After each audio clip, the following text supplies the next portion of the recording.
Vande Bharat train પર સુરત નજીક પથ્થરમારાની ઘટનાથી ચકચાર મચી હતી. યુપીના રાજ્યપાલ આનંદીબેન પટેલ આ ટ્રેનમાં સવાર હતા. જો કે પોલીસે પથ્થરમારો કરનારની અટકાયત કરી છે. મુંબઈથી અમદાવાદ જઈ રહેલી વંદે ભારત એક્સપ્રેસ ટ્રેન પર સુરત નજીક પથ્થરમારાની ઘટના બની છે. સુરત રેલવે સ્ટેશનથી રવાના થયા બાદ ઉતરાણ સ્ટેશન પાસેથી પસાર થતી વખતે એક શખ્સે ટ્રેન પર પથ્થરો ફેંક્યા હતા.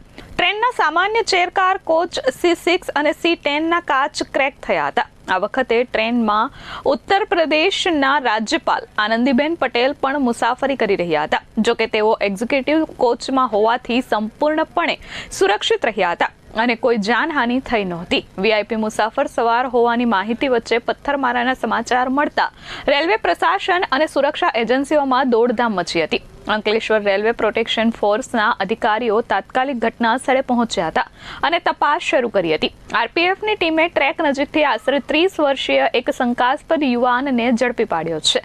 પ્રાથમિક તપાસમાં ઝડપાયેલો યુવક નશાની હાલતમાં હોવાનું સામે આવ્યું છે.